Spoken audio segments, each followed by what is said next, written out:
Que bom estarmos aqui em mais um domingo de esperança. Amém. Quero lembrar uma coisa importante para você. Quantos aqui ainda não assistiram nenhum tema do domingo de esperança?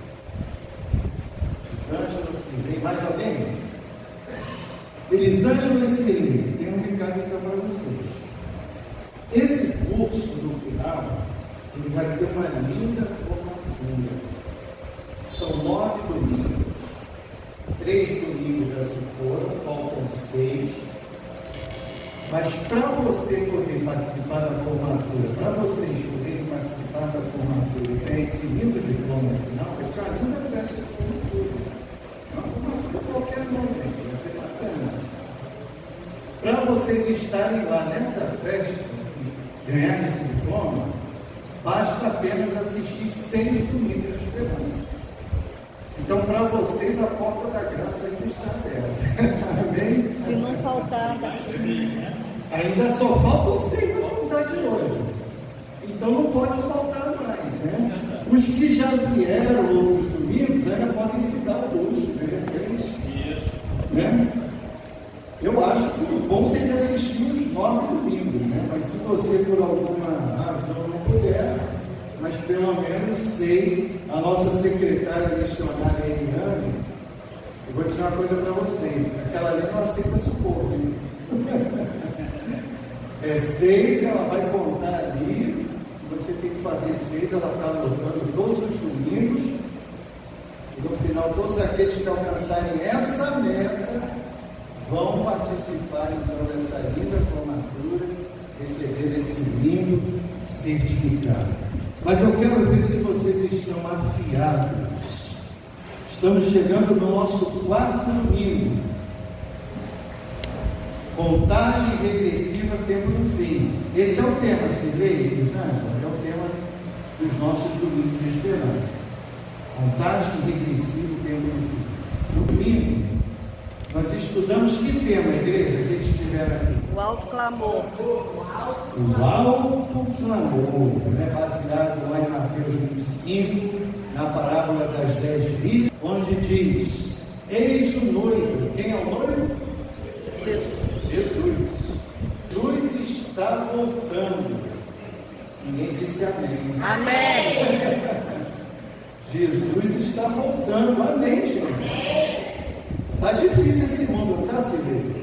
Jesus tem que voltar. Cada dia a coisa vai afunilando. Jesus tem que voltar. Fale, não voltar. Ele prometeu. E promessa de Jesus se cumpre ou não se cumpre? Se cumpre. Se ele prometeu, ele vai voltar. E aí no segundo estudo, qual foi o tema do segundo estudo? O poder da cruz. O poder da cruz. O que a gente aprendeu ali? Que da cruz emana um poder. Não é a cruz que tem poder, não. É da cruz que emana um poder. E esse poder é de quem? De quem, igreja? Jesus. De Cristo. Poder que emana de Cristo. Da cruz emana o poder de Cristo. Esse poder que salva, que liberta, que nos dá esperança de vida eterna. Mas aí no terceiro estudo, a gente viu que tem um inimigo aí que procura combater esse poder que vem da cruz, que é o poder de Cristo. E aí vocês lembram do tema do último domingo? Qual foi? Anticristo. O tempo do anticristo. E a gente estudou aqui sobre esse tema.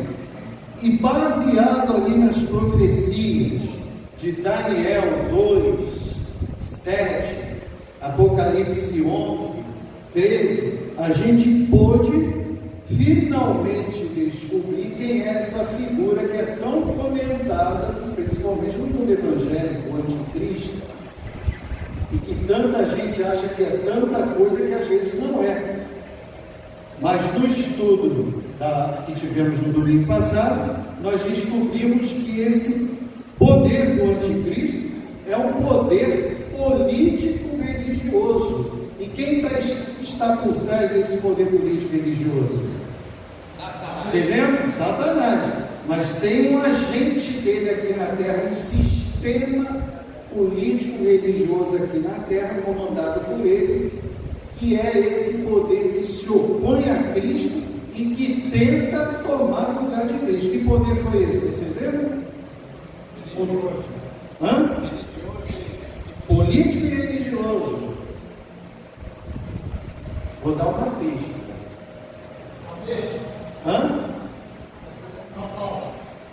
Roma papal. A gente estudou aqui e viu que toda a profecia converge para Roma papal. Mas o estudo de hoje a gente vai ampliar um pouco mais, porque profecia assim, Deus repete e amplia.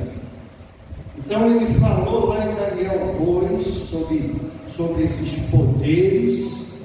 Lá em Daniel 7 ele vai falar de novo sobre esses poderes, sobre tudo do anticristo. E hoje, tanto em Apocalipse 13 quanto Apocalipse hoje 11, ele vai ampliar para a gente que poder é esse. Passa o próximo slide aí, por favor, Davi. O tema de hoje então é bestas proféticas e o fim. Você pode ligar esse ventilador, por favor, Pedro?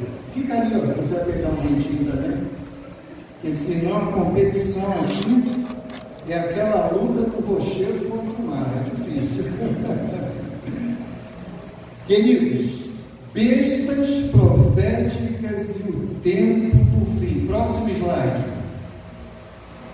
Por que Deus usa bestas na profecia? Será que Deus estava querendo assustar alguém? Será que é isso? E aí ele usa essas bestas? Qual é o sentido de besta em profecia? Besta significa um animal, mas é um animal com características diferentes dos animais que comumente a gente conhece. Esses animais são usados no Apocalipse como símbolos de poderes, reinos e sistemas. Passa o próximo slide, por favor. Deus usa símbolos fortes para revelar o quê? Verdades que não podem ser ignoradas. Então a ideia de Deus com esses símbolos é realmente impactar, causar um impacto. Quando você vê aquela besta, você, nossa, que animal é esse que eu nunca vi na minha vida? O que isso significa? Qual é o sentido? E isso aguça a nossa curiosidade, para que Deus possa então, através desse aguçar da curiosidade, nos revelar essas verdades tão importantes, principalmente do tempo que estamos vivendo, que é o tempo do fim, o tempo que antecede a volta do Senhor Jesus. Mas esses símbolos não se assustem, porque a própria Bíblia traz a interpretação de todos esses símbolos. Vamos ver um exemplo aí. Abre a tua Bíblia em Daniel capítulo 7.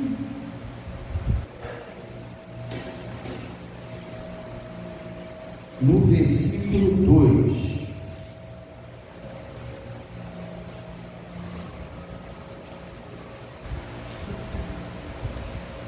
Daniel 7, versículo 2.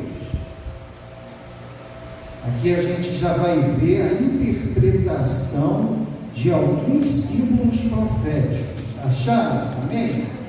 Olha o que diz aí. Daniel capítulo 7 está falando sobre aqueles 4 animais. Lembra? A gente estudou isso aqui semana passada. 4 animais, Elisângela, esse rei, que representavam 4 impérios mundiais. Aqui, ao falar desses animais no verso 2, diz assim: falou Daniel e disse, que aqui é um sonho que Daniel teve, Então Daniel diz o seguinte: eu estava olhando durante a minha visão da noite, ao ver esses animais, né?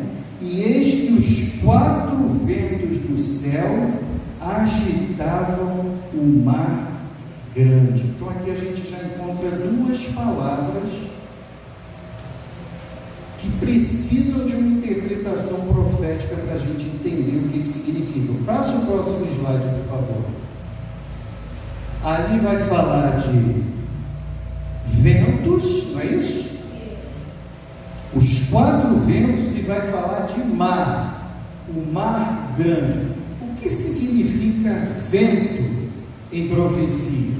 E o que significa mar ou águas em profecias? Não vai dar tempo da gente estudar todos esses textos, mas depois vocês vão poder ver em casa. Lá em Apocalipse 17:15, nós vamos descobrir que águas ou mar representam povos.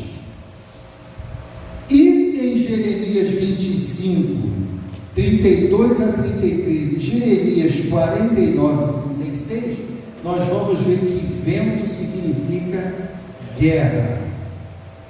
Então vocês estão vendo como a própria Bíblia vai interpretando os símbolos proféticos.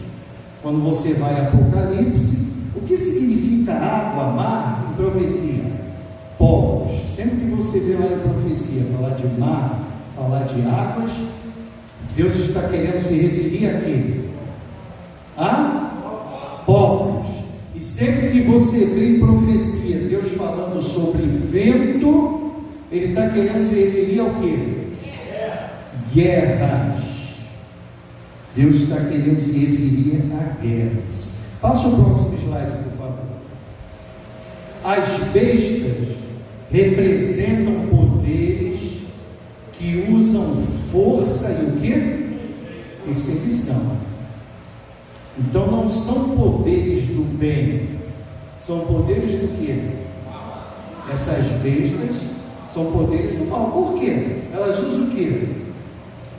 Força e perseguição. Essas são as armas do bem? Não. O que a Bíblia diz do bem? Nem por força, nem por violência, mas pelo meu Espírito. Essas são as armas do bem. Nem força, nem violência, mas pelo Espírito Santo. É assim que Deus combate. Mas o mal usa do quê? Força e perseguição. Então sempre que você ouvir essas bestas, são poderes, são reinos ou são sistemas que usam de força e perseguição. Você já está em Daniel 7 aí, não fecha a Bíblia não. Agora a gente vai ler do versículo 3 ao versículo 7, para entender um pouquinho melhor a respeito dessas bestas. Já estudamos e vamos ampliar um pouquinho mais hoje. Daniel 7, 3. Fala ali no sonho de Daniel que ele viu 4 animais grandes, diferentes um dos outros, e eles subiam da onde? Mar quer dizer o quê? Em profecia? Povos. Parabéns. O primeiro era como o quê? Leão, que tinha asas de águia. Enquanto eu olhava, foram-lhe arrancadas as asas, foi levantado da terra e posto em 2 pés como homem, e lhe foi dada a mente de homem. Continuei olhando, e eis aqui o segundo animal, estamos no verso 5, semelhante a um urso, o qual se levantou sobre um dos seus lados. Da boca entre os dentes trazia quantas costelas?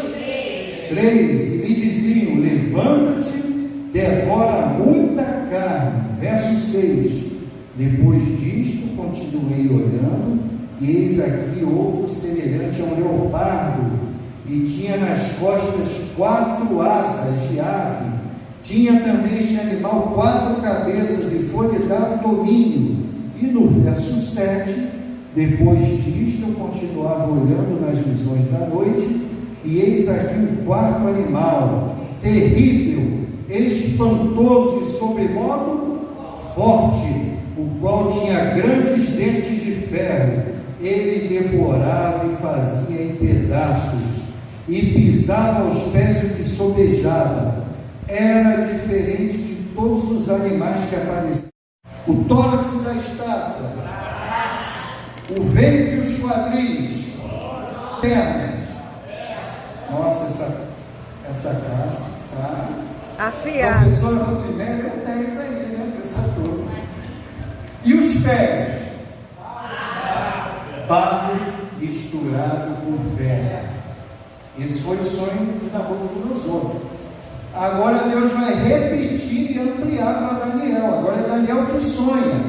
São os mesmos reinos ali. O ouro representava quem? Leão. Qual reino? O Babilônia. mais rico, o mais poderoso, por isso era o ouro, Babilônia. E agora no sonho de Daniel, Babilônia é representada por um leão com asas. O leão, o rei dos animais, e a águia, a rainha das aves, mostrando a imponência desse reino. Depois vinha qual reino?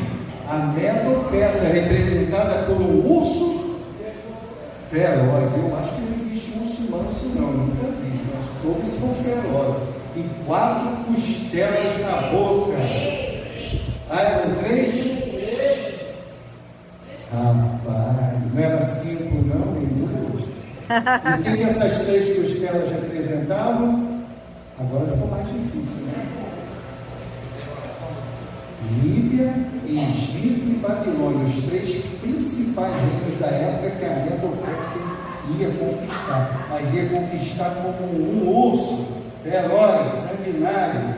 E depois da Medo-Persa viria com o reino Grécia. Eram 4 cabeças de que ali? Qual era o animal? Leopardo. E 4 asas, mostrando que era um reino que ia conquistar velozmente o mundo. E Alexandre o Grande, com apenas 32 anos de idade, já tinha conquistado o mundo. Mas aquele reino ia se dividir em 4, as 4 cabeças. Significava que depois da morte de Alexandre, o reino seria dividido em 4. E assim foi dividido entre os 4 generais de Alexandre o Grande. Mas depois surge um outro império ali.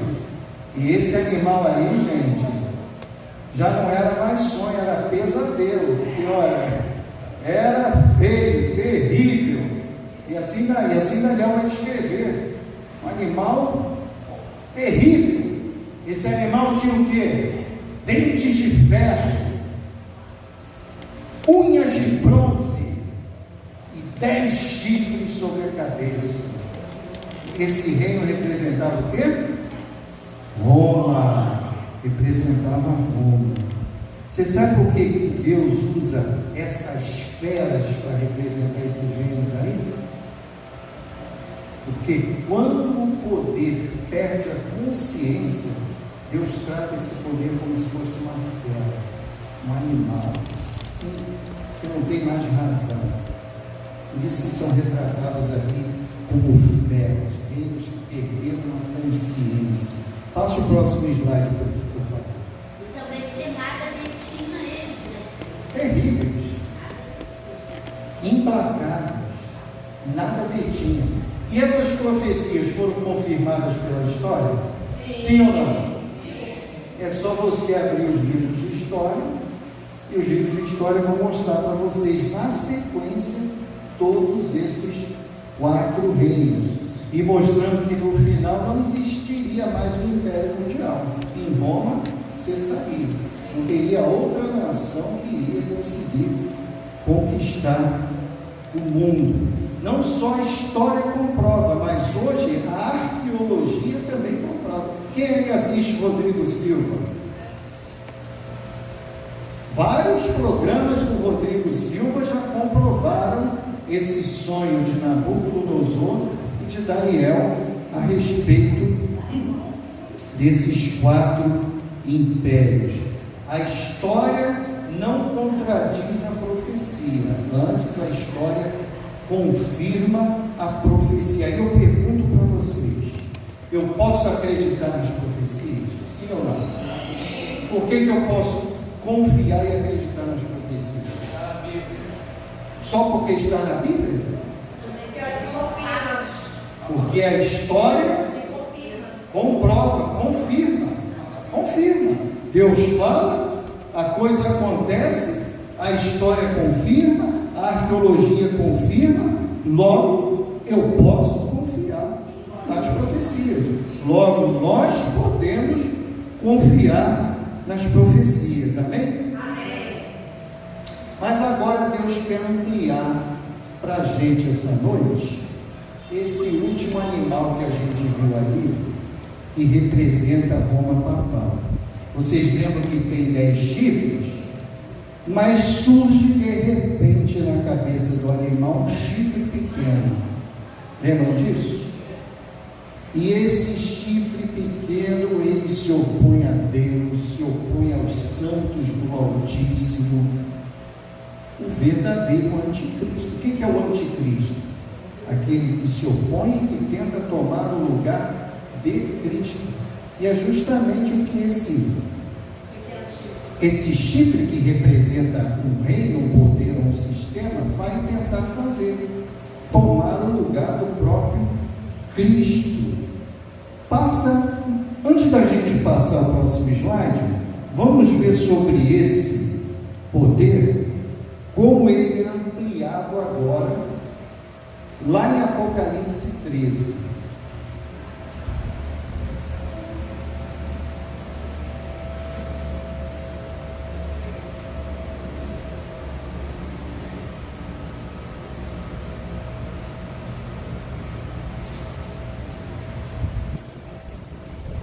Alguém aqui já ouviu falar da besta que emerge do mar? Já ouviram em algum momento alguém falando sobre isso? Hoje a gente vai entender que besta é essa que emerge do mar. Acharam Apocalipse 13? Vamos ler então. Agora é João, tá? Não é mais Daniel nem Nabucodonosor, agora é João. Olha Deus usando pessoas para repetir e para ampliar as profecias. Vi emergir do mar uma besta que tinha 10 chifres. Opa, 10 chifres, a gente já começa a pensar em alguém, né? 10 chifres e 7 cabeças, e sobre os chifres 10 diademas, e sobre as cabeças nomes de blasfêmia.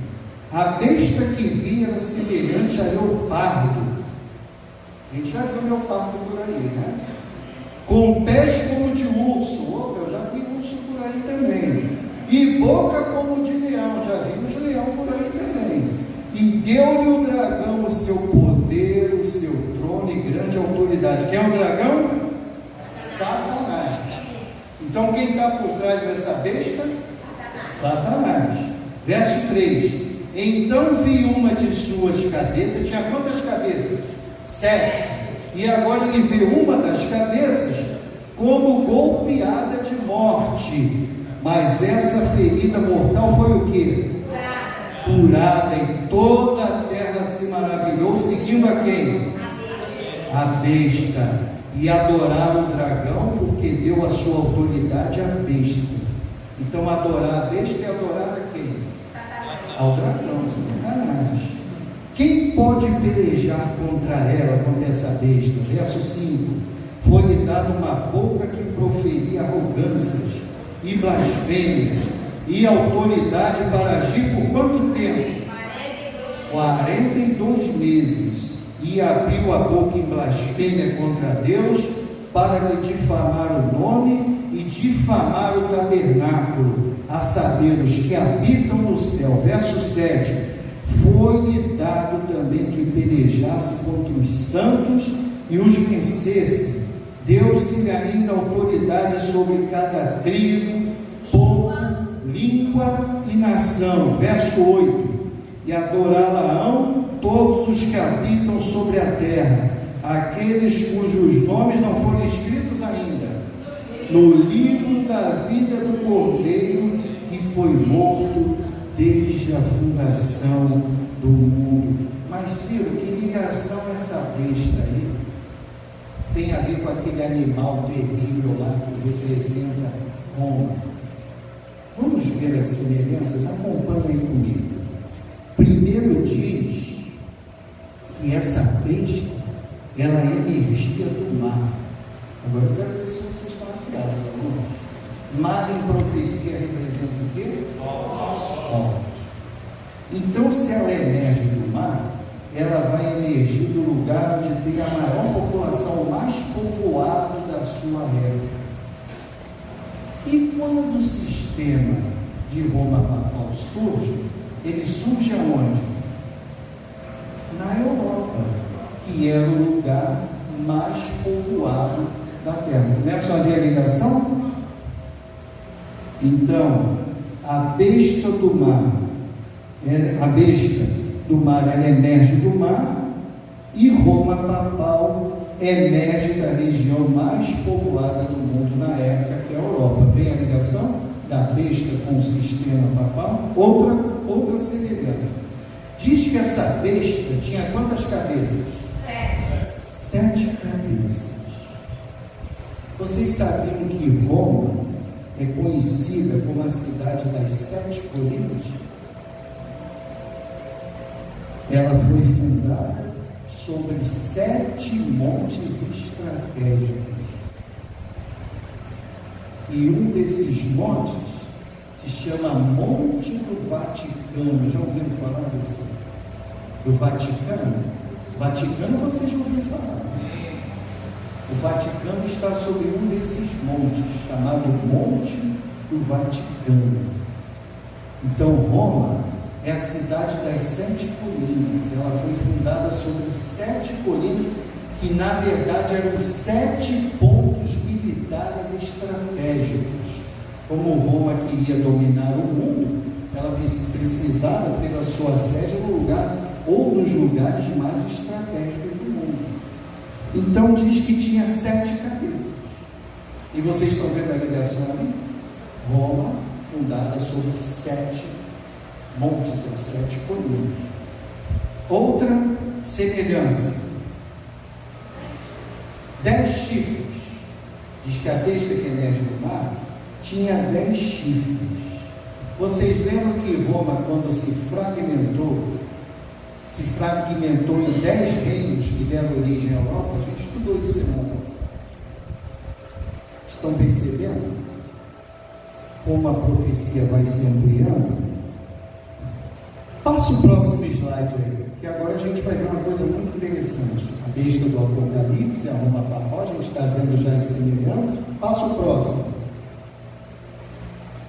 Apocalipse 13 apresenta então essa besta de 7 cabeças, 10 chifres, é o que está escrito ali, identificada como a continuidade espiritual de Roma, agora em sua fase papal.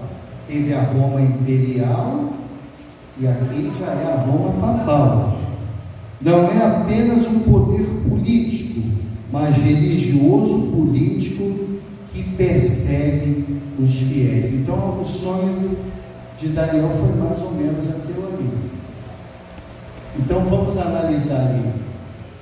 Vocês estão vendo ali uma besta, um animal, que ele tem um corpo de leopardo. Deu para perceber as manchinhas do leopardo? Ele tem uma boca de leão, olha lá o rosto dele. E ele tem os pés do urso. Estão vendo lá o urso? As patas, né? Obrigado, pé quem tem a gente, né? Animal tem pata. Tá certo. As patas de urso. E ele está sobre o que? O mar. E ali eram 7 cabeças. O desenhista cochilou, só colocou 5, eram 10 chifres também, colocou um pouquinho mais, mas são 7 cabeças e 10 chifres. Então a gente já viu que as 7 cabeças representam os 7 montes ou as 7 colinas onde Roma foi fundada. A gente já percebeu que os 10 chifres são 10 reinos, como lá naquele animal que a gente viu em Daniel 7. Mas e agora esse corpo aqui de leão? Onde é que a gente já viu leão por aqui, gente? No começo, falando de qual reino? Babilônia. Babilônia. Então quer dizer o seguinte, que ela ia ter algumas características de Babilônia. Leopardo, quem é que tinha um corpo do leopardo? Lembra que reino era esse? Medo-Persa. Esse é o urso. Ah, é o urso. Esse é o urso. Grécia. Grécia. E as patas, não pés, as patas de urso. Qual era o reino? Medo-Persa. Então esse reino, ele teria características desses três reinos, um pouquinho de cada um anteriores a ele. O que ele herdou da Babilônia? A mesma pretensão e orgulho. Lembra do Nabucodonosor? O sujeito orgulhoso, teve que comer capim durante 7 anos. Vocês lembram da história, né? Para Deus poder quebrar aquele orgulho. Esse sistema político religioso, como a papal, ele adquire o mesmo orgulho de Babilônia. E o que ele adquire da Medo-Pérsia? Culto de adoração no dia do sol, domingo. Os Medo-Persas adoravam o sol. Sunday, ou Sunday em inglês. Tem professor de inglês aqui, me ajuda. Sunday, né? Quer dizer o que, professora? Dia do sol. Então, domingo, gente, quer dizer dia do sol. Esse era o dia que os Medo-Persas adoravam o sol. O sol era como um Deus. Achavam que vinha uma energia. Isso aí. Então eles adoravam no domingo, e já tem o nome do domingo desse Deus, o Deus Sol. E diz que esse poder de Roma papal, o que ele adquiriu dos babilônios? O orgulho, a pompa da Medo-Pérsia. O mesmo dia de adoração que era dedicado ao Deus Sol. Em outras palavras, iria trocar o sábado bíblico pelo domingo. E que características ele trouxe da Grécia? E tem a característica dos três reinos aí. Na Grécia, da Grécia, melhor dizendo, eles trouxeram sistemas de imagem e invocação de santos. Os gregos tinham por hábito transformar os seus deuses em imagens de homens, para que eles pudessem então adorar essas imagens.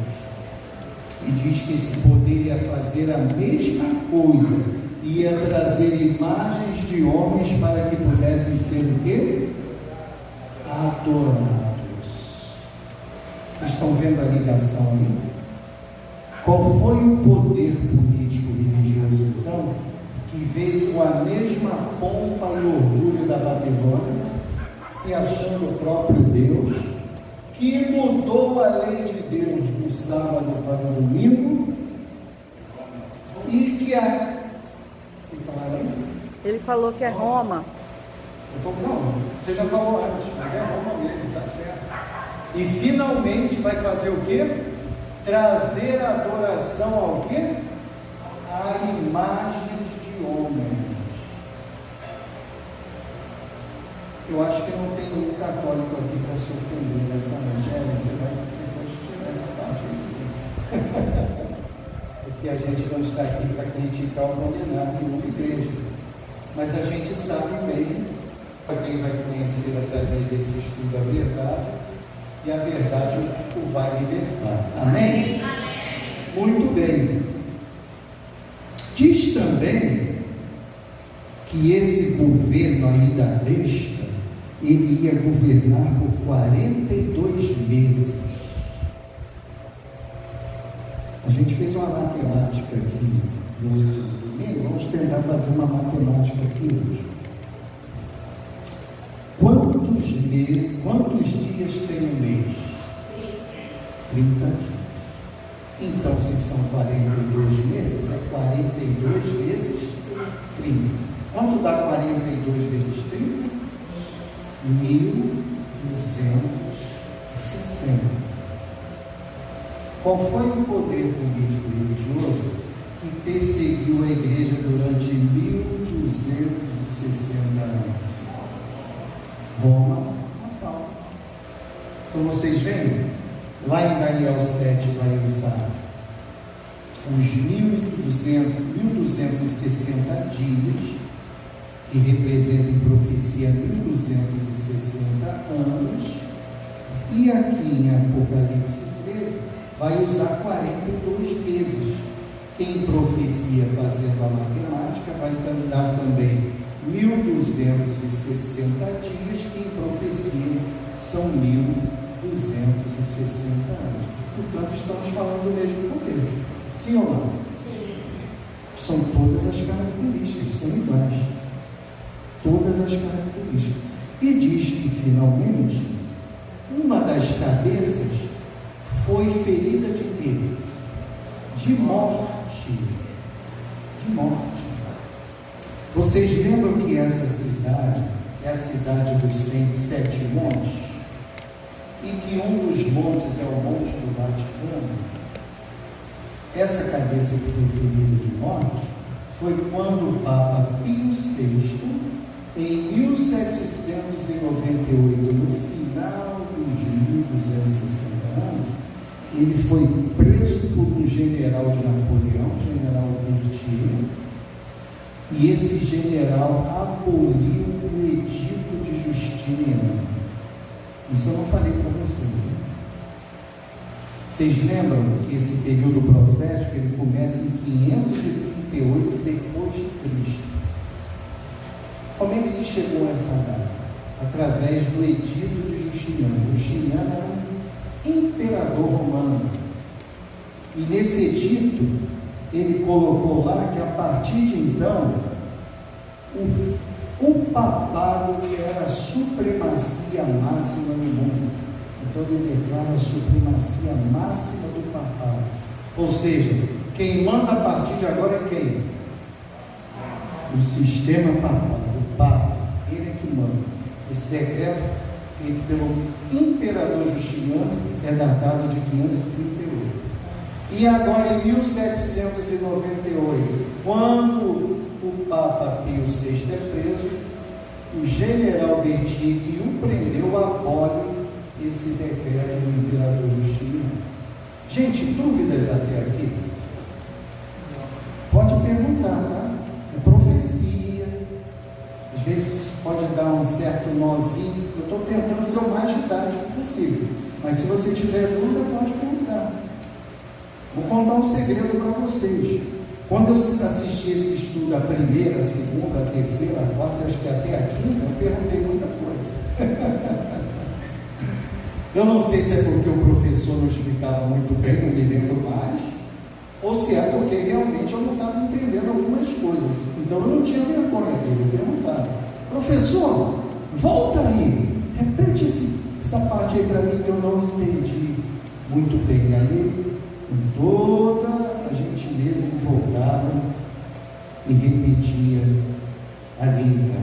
Sim. Quando a gente vai estudar isso, fica difícil para as pessoas que não estudam entender como que a igreja perseguiu uma própria igreja. Não é? Não dá para entender muito bem. Aí eles repúdio pelos crentes, porque não, os crentes são hipócritas, são falsos, são um monte de coisa, porque num período da história, a igreja que estava segundo a política, ela governava e quando perseguia os próprios cristãos, levando eles verdadeiramente a forca e aquelas fogueiras, aquelas coisas, o povo quando se depara com isso, muito bem, escandaliza. E a gente vai ver esse efeito mais à frente aqui, nesse estudo. Fala, Hélio. Por que é importante estudar tudo isso? Por que é importante a gente estudar tudo isso? Essa linguagem tão simbólica, qual a Bom, importância? primeiro a gente sabe que esse simbolismo existe, porque se ele não existisse, a Bíblia não tinha chegado até a gente. Tinha. Você imagina um livro que foi escrito, Apocalipse, foi escrito em plena época em que o Império Romano dominava o mundo. Aí João vai lá e diz: a besta é Roma. Você acha que esse livro ia chegar até a gente? Não, ele não queria curar. Nem João, coitado, rapidamente alguém ia tirar a cabeça dele fora, e nem ia Ismael chegar até a gente? Com certeza que não. Então Deus, que é sábio, né, poderoso, Ele, através desse meio simbólico, foi a forma que Ele encontrou de preservar esse livro profético até chegar aos nossos Agora, dias. qual a importância desse? Qual é a importância de eu conhecer as profecias? Alguém sabe me dizer? Qual é a importância de eu conhecer as profecias? Se eu não conhecesse profecia, eu saberia que Jesus está voltando? Primeiro ponto, né? Jesus ia chegar aqui e ia me pegar de quê? De surpresa. Quando esses eventos começassem a acontecer, ia ser pego de quê também? De surpresa. Deus, gente, não é aquela criança que fica atrás de uma porta assim, esperando você passar e fala: surpresa! Deus não está aí para dar susto em ninguém. Por isso Ele deixou as profecias, para que o seu povo pudesse se preparar para quando visse essas coisas acontecer, não só aumentar a sua fé em Deus. Não é que Deus falou e está acontecendo, não é que Deus falou e a história comprovou. Primeiro você fortalece a sua fé em Deus, e segundo, gente, peraí, se tudo isso que Deus falou aqui já se cumpriu, e segundo a profecia só falta se cumprir isso aqui agora, não tem dúvida que vai se cumprir, porque se cumpriu tudo que está lá atrás, como não se cumprirá o que ainda está à frente? É o passado me dando margem para viver o presente. Presente para confiar e acreditar, e se preparar para o que virá no futuro. Gente, a pior coisa é ser pego de surpresa, não é? Você, dona de casa, está lá, hein, irmãos e Mary, você, dona de casa, está lá relaxada, despreocupada, aí fala assim: quer saber de uma coisa? Eu não vou arrumar essa casa hoje não, segunda-feira, deixa lá para quarta, quem sabe. De repente toca a campainha, quando você vai atender, quem está lá? O pastor. Ele fala assim: surpresa! Hoje mesmo deixei queimar o alho, botei um pouco o alho, fui lá para a sala, quando senti o cheiro da galinha, Gente, Deus não quer que nenhum de nós seja pego de surpresa. Antes Ele quer que todos nós estejamos o quê? Preparados. Respondi sua pergunta. Deus quer que estejamos preparados. A gente já leu aqui em Apocalipse 13:3 que a besta foi ferida de morte, mas que essa ferida iria o quê? Cicatrizar, curar. Será que essa ferida já está num processo de cicatrização? Sim. Escuta esses dados aqui que eu vou te passar.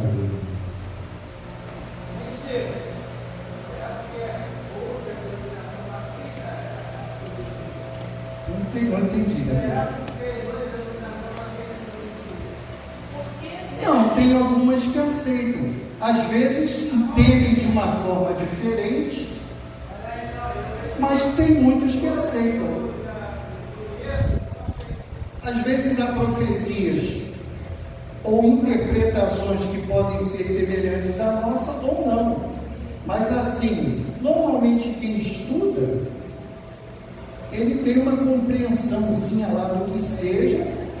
Normalmente, se ele estudar realmente com seriedade e tudo mais, e comprovar, ver através da história a comprovação das profecias, como nós estamos vendo nessa noite, não tem como você não acreditar, né? Se não acredita é porque não estuda como deve, ou de repente está sendo ensinado da forma errada. Aí Alguns é uma questão. muito bem, porque não estudam profundamente. Não estudam. Aí não conseguem compreender, como na igreja da minha colega, que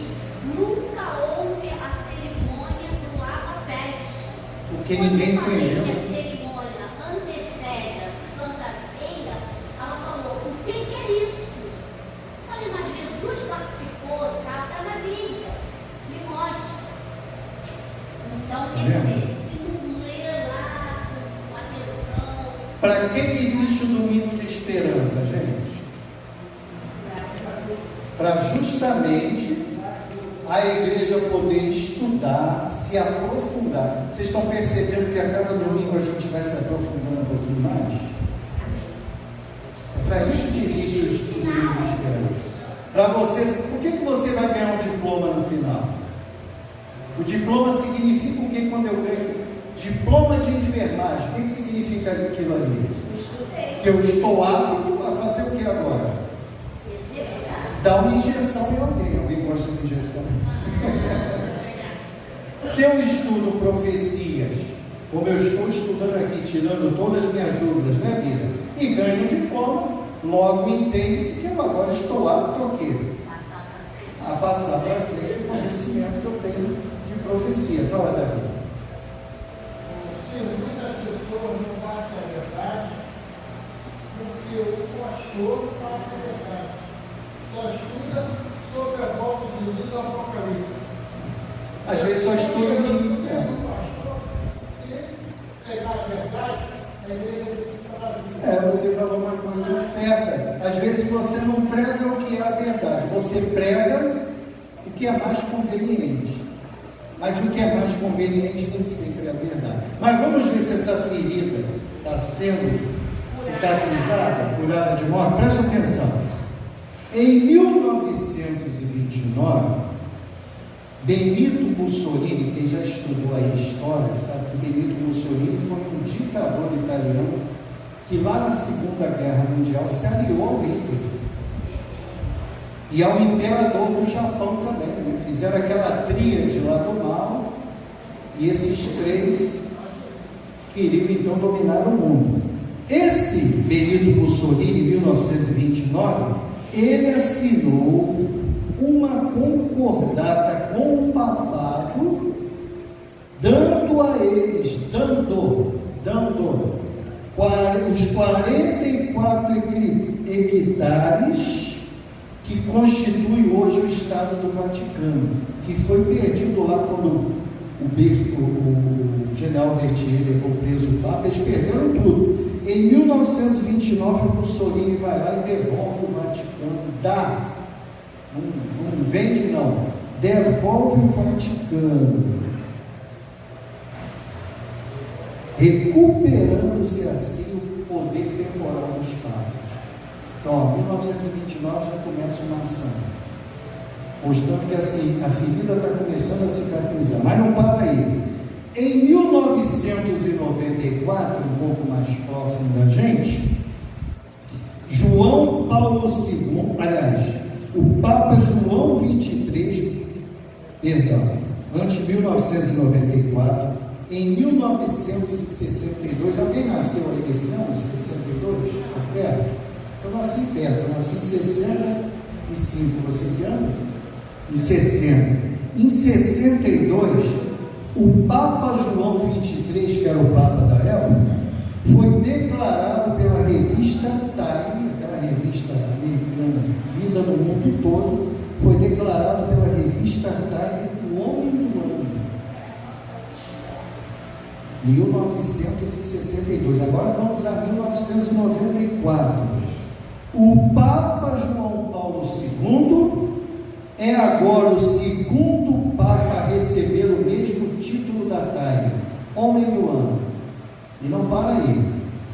Agora 2013, bem mais próximo de nós, o Papa Francisco, aquele que faleceu recentemente, se torna então o terceiro Papa a receber o título mundial pela Time como homem do ano. Isso sem falar que hoje o Papa, ele tem poder, o Papa hoje ele tem poder de chefe de Estado. Esse poder só é dado a presidentes e primeiros ministros. Ele hoje é considerado um chefe de estar. A ferida está cicatrizando? Sim ou não?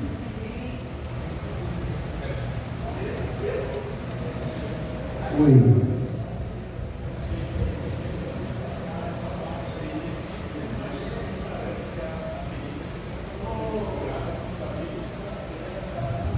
Você chegou lá agora. Quando é que a ferida vai estar completamente curada? Ela está cicatrizando. Não entendi. Não é americano. O agora é americano. É, o Papa de agora é americano. Mas, gente, quando é que essa ferida que já está cicatrizando vai estar completamente curada? Quando Jesus voltar. Não, vai ser antes de Jesus voltar. Alguém falou quando Jesus voltar, não é antes de Jesus voltar. A cura completa vai se dar quando essa besta que surge do mar se unir a uma outra besta que surge da terra. Você quer saber quem é a besta que surge da terra? Vem aqui no próximo estudo, domingo que vem. Olha aí, domingo que vem a gente vai estudar sobre essa segunda besta que vai ser essa primeira. A besta que surge da terra. Mas, gente, entre uma besta e outra, ainda existe uma lá em Apocalipse. A gente já viu várias bestas, né? Aquelas representando os reinos, a besta que surge do mar. Domingo que vem vamos ver a besta que surge da terra. Mas em Apocalipse 11 a gente não pode deixar de estudar isso hoje, porque está ligado justamente a essa perseguição. Tem 60 anos, o poder papal impõe a cristandade. Os cristãos foram perseguidos 1260 anos, foram mortos, passaram por torturas, muitos tiveram que abrir mão da sua fé. Ou você desiste dessa sua crença aí, ou você morre. E muitos ali no calor da aflição, infelizmente, muitos abriram mão da sua fé, porque a perseguição foi terrível. Essa perseguição foi terrível. E em Apocalipse 11, agora vai falar sobre uma outra besta, mas é importante você saber de um detalhe agora aqui. E esse detalhe a gente não pode sair dessa noite aqui sem conhecer esse detalhe. Satanás, ele primeiro tenta ocultar a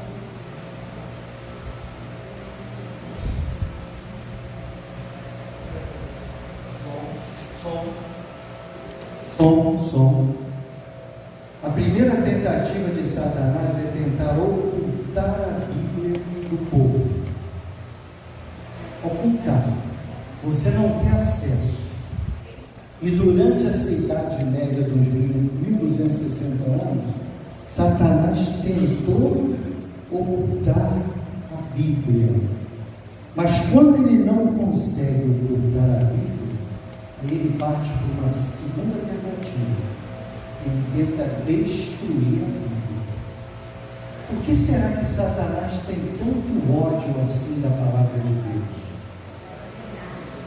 Ele sabe que é verdade. Porque a palavra de Deus revela quem é Ele e quais são os planos e intentos dele para com a humanidade. Então, se tem um livro que está desmascarando ele, o que ele tenta? Fazer com que a gente não consiga ter alcance. Ele tenta ocultar, mas se ele não consegue ocultar, ele tenta então o quê?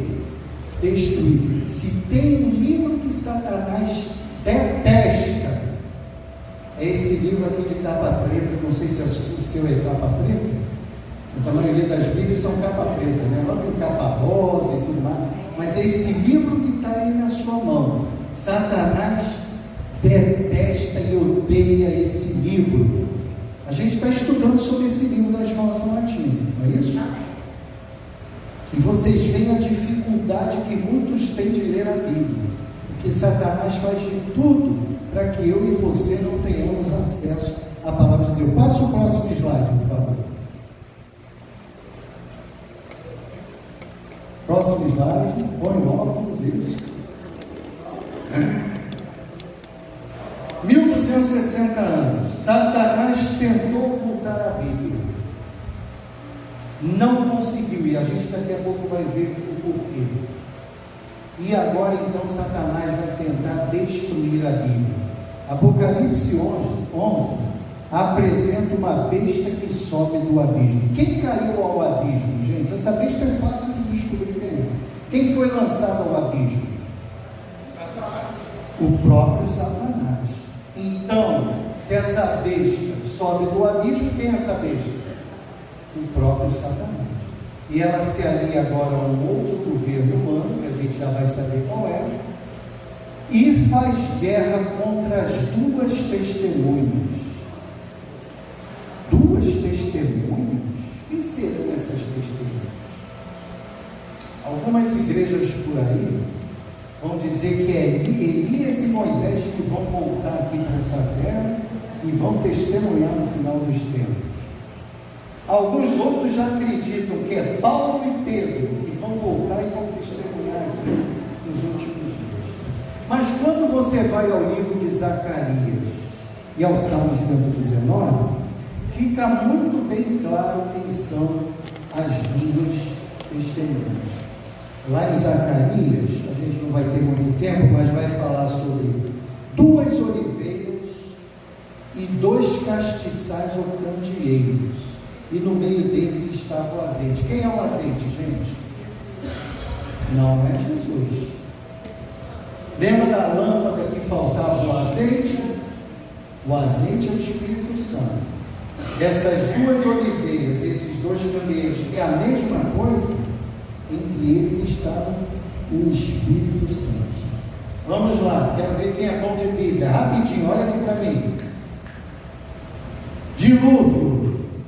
40 dias de chuva, acabou a chuva, Noé abre a portinhola da arca, e ele solta uma ave. Vocês lembram que ave era aquela? A primeira ave que ele solta, não era uma pomba, Corvo. era um corvo. O corvo vai, voa, não encontra a terra seca. O que o corvo faz? Volta. Agora sim, solta o segundo pássaro. Era o quê? Agora era uma pomba. A pomba também voa, não encontra a terra seca. O que faz? Volta. Agora lança uma terceira ave, que também era um pombo. E o que acontece com a terceira ave? Olha o bom de Bíblia ali, hein? Volta. E volta trazendo o que no bico? Uma folha de quê? Oliveira. Vocês sabem o que significava aquilo ali? A folha de oliveira? Era o símbolo de uma nova aliança que Deus estava fazendo com o homem, dizendo: você vai possuir de novo a terra. O dilúvio destruiu, mas as águas baixaram e você vai possuir de novo a terra. A oliveira é símbolo tanto da antiga quanto a nova aliança com Deus. A antiga aliança está onde? O Antigo Testamento. E a nova aliança está onde? O Novo Testamento é a mesma aliança, só que uma foi antes de Cristo, a outra foi depois de Cristo. Eles chamam de antiga e nova, mas é a mesma aliança, só que ela se revela tanto no Antigo quanto no Novo Testamento. E os candeeiros, um candeeiro serve para quê? Uma lâmpada serve para quê? Iluminar a luz. Salmo 119, 105. Lâmpada para os meus pés é o quê? A tua palavra, e luz para os meus caminhos. Quem são as duas testemunhas então? O Antigo e o Novo Testamento. Ou seja, a besta ia tentar destruir a Bíblia. Será que ela conseguiu? Será que a besta conseguiu? Passa o próximo slide. Ali nós já vimos o período de perseguição, de 1780, que termina em 1798, marcado por intensa perseguição religiosa. Satanás tentando ocultar a Bíblia do povo de toda forma. Próximo slide. A igreja foi para onde nessa época? O que é o deserto? Lugares isolados, montanhas, cavernas. O povo teve que fugir. Mas esse povo, esse pequeno povo remanescente que fugiu, ele permaneceu o quê? Fiel à palavra. Próximo slide. Está pequenininho, mas eu vou ler aqui para vocês o próximo slide. Durante a supremacia papal, cristãos fiéis como valdenses e albigenses fugiram para regiões isoladas, sem acesso à Bíblia, copiaram trechos das Escrituras à mão e as espalharam secretamente, mesmo sob risco de morte. Então, esse povo que fugiu para a montanha, que fugiu para as cavernas, o que ele fez? Começou a copiar textos da Bíblia e espalhar. Ia lá alguém disfarçado para a cidade, fingir que ia comprar alguma coisa, passava aqui pelo Mira, entregava um trechinho das Escrituras. E aí aqui disfarçadamente passava pela L, deixava ali outro texto da Escritura. Dessa forma Satanás não conseguiu, por causa desses fiéis homens de Deus, Satanás não conseguiu ocultar as Escrituras. E é o que ele vai fazer então no final dos 1260 anos? Passa o próximo slide. Vai entrar em cena uma nação, França. Quem é que termina com a supremacia papal? A França. Napoleão, ele manda lá o general Berthier, prende o Papa, encarcela o Papa e acaba com a supremacia papal. Só que agora vai acontecer o que a irmã Rosilene falou. Vai acontecer o que a irmã Rosilene falou. Porque agora a França olha assim e fala: o que a religião fez pelo mundo? Só matou, só perseguiu, só encarcerou, só aprisionou. Precisamos de religião? Foi a pergunta, né, irmã Rosilene? Essa pergunta foi feita, sabe aonde? Lá na Assembleia Legislativa da França. Precisamos de religião para quê? Precisamos de Bíblia para quê? E aí foi decretado pelo parlamento francês a morte da Bíblia, o fim da religião. Igrejas foram fechadas, Bíblias, milhares de Bíblias queimadas em praça pública, objetos que lembravam a cristandade destruídos. E aí surge um movimento, não sei quantos já estudaram aí nos livros de história, chamado Iluminismo. O Iluminismo pregava o seguinte: não precisamos de Deus, o nosso Deus é a razão. E agora o Iluminismo levanta a deusa da razão, o próprio homem, com a sua inteligência, vai conseguir conduzir o mundo agora à prosperidade, à paz e à felicidade. Essa era a ideia do Iluminismo. E ainda hoje esse pensamento Ainda existe por aí. Ainda hoje tem isso aí.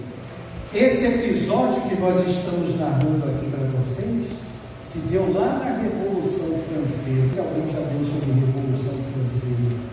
Então, dentro da Revolução Francesa foi decretada a morte da Bíblia. Só que lá em Apocalipse 13, vamos dar uma olhadinha aqui rápido. Perdão, Apocalipse 11. Olha o que vai dizer sobre essa morte da Bíblia. Apocalipse 11,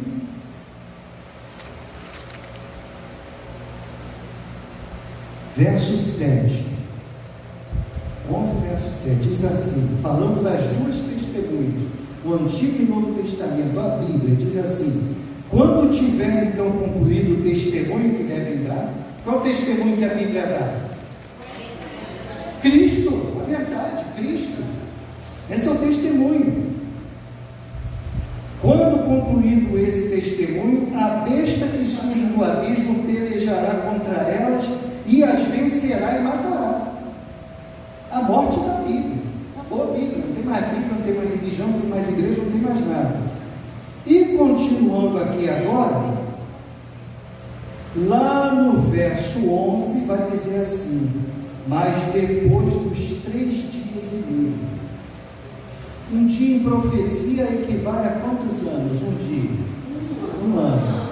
Então 3 dias e meio são quantos anos? 3 anos e meio. Então a profecia está dizendo: mas depois que eles fecharem as igrejas, destruírem as Bíblias, acabarem com a religião, 3 anos e meio depois, um espírito de vida vindo da parte de Deus neles penetrou, nas 2 testemunhas, e eles se ergueram sobre os pés, e aqueles que os viram sobreveio grande medo, grande temor. O que aconteceu aqui? A profecia diz o seguinte: durante 3 anos e meio a Bíblia vai estar morta, mas depois de 3 anos e meio ela vai ressurgir novamente. Amém? Amém. E por que a Bíblia ressurge 3 anos e meio depois? Porque, irmãos, depois de 3 anos e meio, sem Bíblia, sem religião, a França estava em caos político, um caos econômico, um caos moral e social. Passa o próximo slide. Apocalipse 11 descreve um poder espiritualmente que se chama Egito, ateísmo e Sodoma, decadência moral. Isso se cumpre na Revolução Francesa. Esse movimento iluminista, ele aderiu ao ateísmo do Egito. Lembra lá, quando Moisés ia diante do faraó, fazia aqueles prodígios todos, o faraó: não vou libertar, não vou libertar, não vou. O ateísmo acirrado foi o ateísmo que se viu aqui. E o sodomismo, Sodoma, decadência moral. A França, no final de 3 anos e meio, mergulhou numa tremenda decadência moral, econômica, social, e o mesmo parlamento, aquela mesma Assembleia Legislativa que se reuniu para acabar com a religião e a Bíblia, agora em 17 de junho de 1799, reconhece que a religião era necessária à prosperidade e felicidade da nação. Amém? Irmãos, um povo sem Deus, sem a palavra de Deus, um povo sem religião, é decadência moral, é decadência econômica, é decadência espiritual. A gente ainda tem um tempinho. Vocês já ouviram falar em Voltaire? Voltaire, já ouviram esse nome, Voltaire? Voltaire é um dos pais desse movimento chamado iluminismo. Ele estava lá na França nessa ocasião. E sabe o que Voltaire declarou? Voltaire é um filósofo, historiador e escritor, um homem importante. E esse filósofo declarou o seguinte: 12 galileus iletrados deram vida a esse negócio aí chamado Evangelho, mas um único francês vai acabar com tudo isso. E digo mais, daqui a 50 anos ninguém mais vai lembrar desse nome, Jesus Cristo. Arrogante, né? 25 anos depois dessa declaração, a Sociedade Bíblica Mundial comprou a casa que Voltaire morava e transformou a casa de Voltaire num gigantesco depósito de Bíblias. Deus seja louvado. Amém. Caminhando aqui já para o nosso final. Passo o próximo slide. Exaltação final da palavra de Deus. Após 1798, após a Revolução Francesa, tentativa de destruir a religião e a Bíblia foi elevada como nunca antes. Sociedades bíblicas surgem, missões se espalham pelo mundo e a palavra de Deus alcança todas as nações. Amém? Hoje a Bíblia é o livro mais lido do mundo e mais traduzido do mundo. A Bíblia hoje já foi traduzida para mais de 2.500 línguas. Amém? A palavra que Satanás tentou destruir, Deus fez alcançar o mundo. Último slide. A Bíblia é o quê? Nossa única segurança. Quem abandona a Bíblia perde a luz no tempo do fim. Lâmpada para os meus pés é a tua palavra e luz para os meus caminhos. Querido irmão, você tem em mãos o maior tesouro da história. Não desperdice sua vida seguindo sistemas, ideologias ou teorias que esse mundo apresenta. Permaneça na palavra, confie nas profecias, escolha a fidelidade a Cristo e a sua palavra. Quantos nessa noite desejam permanecer fiéis a Cristo e a sua palavra? Levanta a sua Bíblia aí. Se está no celular, levanta o celular. Amém.